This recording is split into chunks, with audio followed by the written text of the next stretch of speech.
और अब खबर खरगोन से है। टैंकर हादसे में एक और शख्स की मौत का मामला। इंदौर में इलाज के दौरान हुई मौत। 19 वर्षीय बादल भाव सिंह की हुई मौत। अब तक 16 लोगों की मौत हो चुकी है।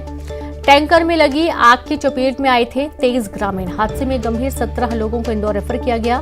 एक युवती की मौके पर मौत हुई थी।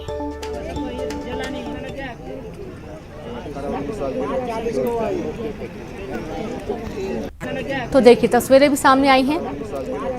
खबर खरगोन से है, जहां पर टैंकर हादसे में एक और शख्स की मौत का मामला। इंदौर में इलाज के दौरान मौत हुई 19 वर्षीय बादल भाव सिंह की मौत हुई। अब तक 16 लोगों की मौत हो चुकी है इस हादसे में। टैंकर में लगी आग की चपेट में आए थे 23 ग्रामीण। हादसे में गंभीर 17 लोगों को इंदौर रेफर किया गया। एक युवती की मौके पर मौत हो गई थी।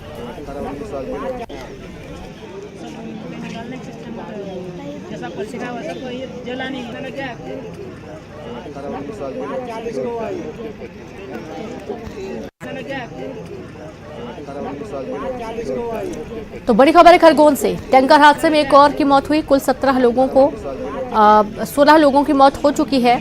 एक युवती की मौके पर ही मौत हो गई थी। और आप ये देखिए कि ऑयल से भरा टैंकर पलट गया था और इस दौरान आसपास लोग पहुंचे। अचानक से ब्लास्ट हुआ। ब्लास्ट की चपेट में आने की वजह से 16 लोगों की मौत हो चुकी है। मौके पर ही एक युवती की मौत हो गई थी। तो टैंकर में लगी आग की चपेट में कुल 23 ग्रामीण आए और ये आग इतनी जोरदार ब्लास्ट हुआ कि इसकी चपेट में कई लोग आ गए और सभी को आनंद फानंद में अस्पताल भर्ती किया गया। कुल 16 लोगों की मौत अभी तक हो चुकी है।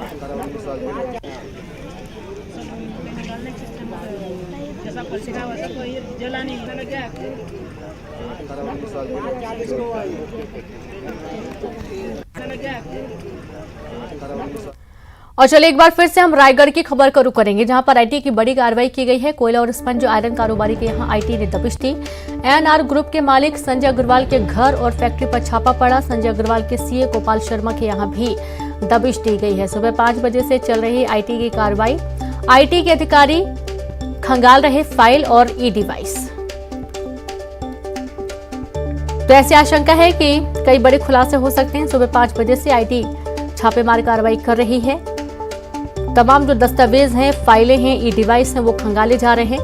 संवाददाता हरपाल सिंह खूंटे जुड़ गया। हरपाल सिंह, आईटी की बड़ी कार्रवाई हो रही है। कोयला और स्पंज आयरन कारोबारी की आईटी ने दबिश दी। जानना चाहेंगे क्या कोई जानकारी मिल पाई है, क्या कुछ खुलासे हुए हैं अभी?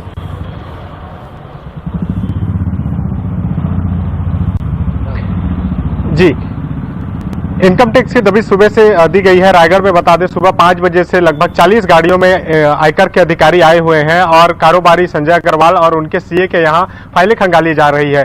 फाइलों में इलेक्ट्रॉनिक डिवाइसें खंगाली जा रही है और स्थानीय पुलिस को अभी फिलहाल सूचना नहीं दिया गया है। उनके साथ केंद्रीय रिजर्व पुलिस बल के जवान हैं और लगातार रायगढ़ में उनके जो प्लांट हैं और ऑफिस है और निजी आवास, इन जगहों पर ईटी की टीम जो है पहुंची हुई है और लगातार फाइलें खंगाल रही है। फिलहाल अभी आईटी के जो अधिकारी हैं उनके द्वारा कोई भी अभी तक जानकारी जो है साझा नहीं किया गया है। लगभग 40 से 50 गाड़ियों में अधिकारी पहुंचे हैं। इससे यही अंदाजा लगाया जा रहा है कि यह रायगढ़ में अब तक की बड़ी कार्रवाई है और यह कार्रवाई देर शाम रात तक चलने की आशंका जता रहे हैं कि किस तरह से उनके आवास से या उनके जो ऑफिस है वहां से क्या कोई डॉक्यूमेंट मिल पाते हैं या ई डिवाइस में कितने ट्रांजैक्शन की जानकारी मिल पाती है। अभी तक इनकम टैक्स या कोई भी जो स्थानीय अधिकारी है या किसी की तरफ से भी कोई अभी तक इसमें बयान जारी नहीं हुआ है कि उद्योगपति के आवास से या किसी तरह के कुछ दस्तावेज मिल पाए है या नहीं। फिलहाल अधिकारी उद्योगपति के आवास, उसके सीए के घर और ऑफिस में जो है फाइलें खंगाल रही हैं और लगातार उनके फैक्ट्री भी जहां पर काम चलता है वहां भी इनकम टैक्स के अधिकारी पहुंचे हुए हैं। काफी संख्या में राजधानी रायपुर की गाड़ियां और पड़ोसी राज्य उड़ीसा की गाड़ियों में अधिकारी पहुंचे हुए हैं। लगातार इनकम टैक्स की छापेमारी के बाद जो है अधिकारियों में हड़कंप मचा हुआ है और जो संजय अग्रवाल जिनके यहाँ छापा पड़ा है वो भी अभी इनकम टैक्स के रडार पे है और उनसे भी पूछताछ की जा रही है। अभी तक इनकम टैक्स विभाग की तरफ से कोई खुलासा नहीं हो पाया है। देर शाम तक जो भी जानकारी है वह स्पष्ट हो पाएगी। जी बिल्कुल, देर शाम तक जानकारी स्पष्ट हो पाएगी। और जैसा कि जानकारी थी कि संजय अग्रवाल के जो सीए हैं गोपाल शर्मा, उनके यहाँ भी दबिश दी गई थी। कुल कितने ठिकाने हैं जहां पर ये दबिश दी गई है?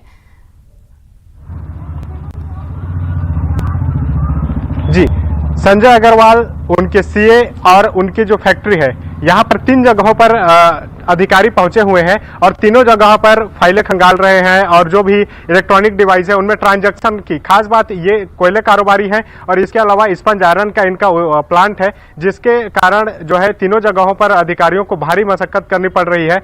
और सुबह से ही उनके जो मेन गेट है वहां पर सीआरपीएफ के जवान लगे हुए हैं। किसी को अंदर जाने या किसी को अंदर से बाहर आने से साफ रोका जा रहा है और लगातार उनके घर के सामने अधिकारियों का आना जाना अभी भी लगा हुआ है। कुछ अधिकारी अंदर जा रहे हैं, फाइलें खंगाल रहे हैं और तीनों जगहों पर अधिकारियों जो है लगातार समन्वय करने का प्रयास कर रहे हैं कि क्या कुछ उनके सामने जो डॉक्यूमेंट है उससे क्या कुछ निकल कर सामने आ पाता है। जी बिल्कुल, बहुत शुक्रिया आपका जानकारी के लिए हरपाल सिंह। तो आप देखिए कि क्या कुछ खुलासे होंगे, ये तो शाम तक ही पता चल पाएगा, लेकिन अभी भी लगातार दस्तावेजों की जो जांच है वो चल रही है। खंडवा की चीरा खदान में असामाजिक तत्वों द्वारा देर रात नवनिर्मित मंदिर में प्रतिमा को खंडित कर दिया गया और आज सुबह जब लोगों ने मंदिर में जाकर देखा तो जानकारी हुई और मंदिर के पुजारी की माने तो यहाँ पर असामाजिक तत्वों का डेरा रात भर लगा रहता है, जिसकी वजह से ऐसी चीजें हुई हैं। सामाजिक संगठनों ने भी मामले में आरोपियों पर जल्द ही कार्रवाई की मांग की है।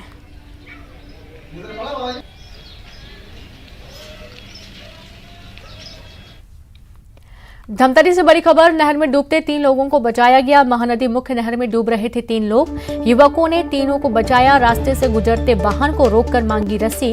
रस्सी के सहारे तीनों की जान बचाई गई। पैर फिसलने से गहराई में चली गई थी तीनों। रुद्र के मुख्य नहर की घटना सामने आई है। तो गनीमत रही कि एक व्यक्ति की सूझबूझ से तीनों की जान बचा ली गई। राहगीरों को रोका गया। उनके पास से जब रस्सी मिली तो रस्सी फेंककर तीनों को सुरक्षित बाहर निकाल लिया गया। और अब खबर पेंड्रा से है, जहां पर पिछले 48 घंटे के दौरान 3 नाबालिग लापता हो गए। लापता 3 में से एक नाबालिग लड़की भी शामिल है। मरवाही थाने में गुमशुदगी का मामला दर्ज किया गया। बच्चों के परिजनों ने गंभीर आरोप लगाए हैं। अज्ञात शख्स पर बहला फुसला कर ले जाने का आरोप लगाया। मगूरदा इलाके से एक नाबालिग लड़की गायब हुई। सेमर दर्री से 2 लड़के लापता हुए। मरहावी पुलिस मामले की जांच में जुटी है। और इस बुलेटिन में इतना ही। नमस्कार।